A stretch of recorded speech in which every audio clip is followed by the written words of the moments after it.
We heard from Senator Kamala Harris saying that the Trump administration has lost this trade war with China. On the other hand, you heard from Vice President saying that Biden has been a cheerleader for the Communist Party.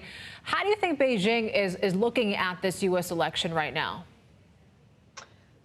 Well, I think the discussion in this debate would make folks in Beijing feel somewhat hopeful that a Biden administration would deal with them in a more practical manner, wouldn't necessarily try to scapegoat America's problems by blaming them on China, and that the tariffs are likely to be lifted. Certainly, Senator Harris made pretty clear that the trade war had actually been a tax on Americans and cost Americans jobs. So that is not likely to be an approach that the next administration will use to try to address economic problems with China.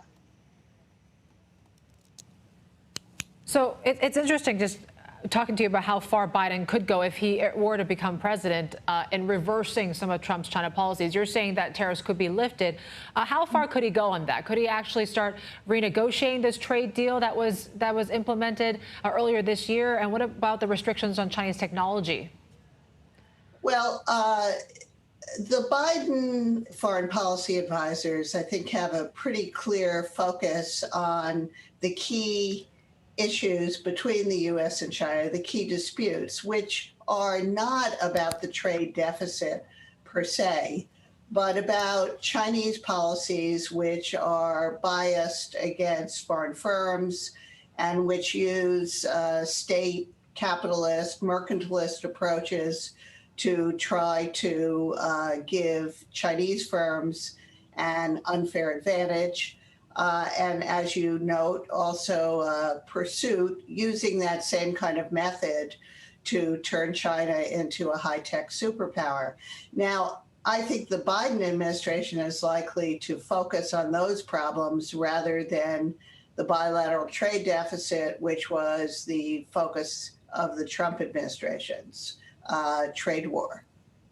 And, so I think there will be, a Biden administration is not going to try to go back to some golden age in U.S.-China relations or give China a free pass for its actions. But I think it will deal with China through negotiations, a combination of carrots and sticks, and it'll act more practically, less ideologically.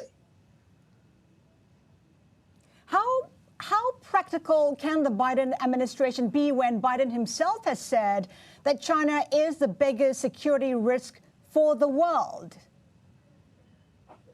I was simply struck in this debate how there was none of that language from Senator Harris. And when Vice President Pence tried to depict Biden as a cheerleader for China, she didn't try to outbid him by showing how tough she was on China. Instead, she pointed out the failures of the Trump administration, including pulling out the CDC, the Center for Disease Control experts that the Obama administration had placed in China.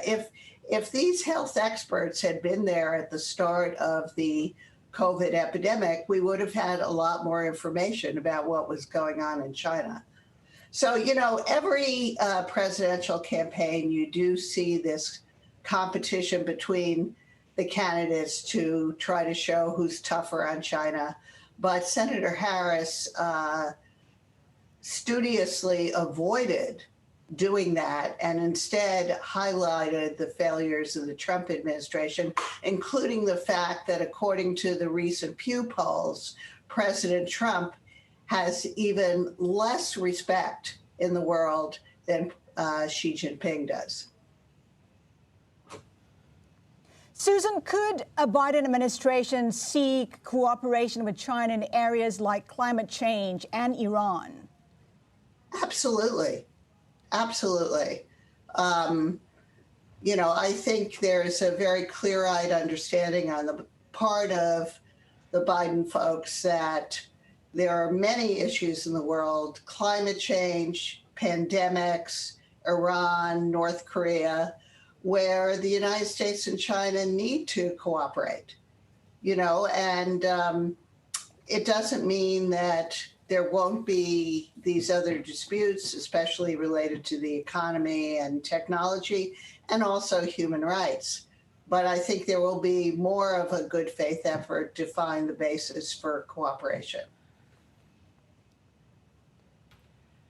And you mentioned this Pew study as well, where there is this growing mistrust for China around the world, also when it comes to the U.S. But do you think there's anything that the Communist Party can do to actually reverse this trend that we're seeing of nations feeling this growing repression towards Beijing?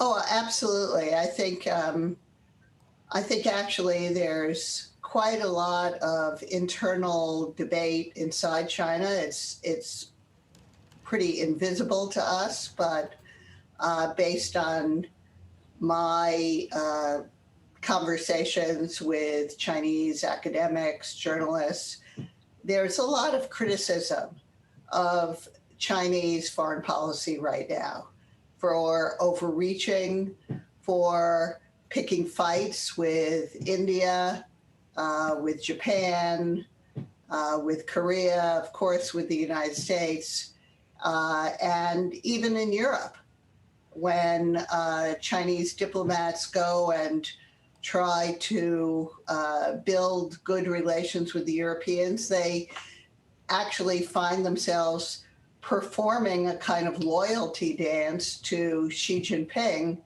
by warning Norway, don't try to give a Nobel Prize to democracy demonstrators in Hong Kong, threatening the Czechs for their friendly overtures to Taiwan.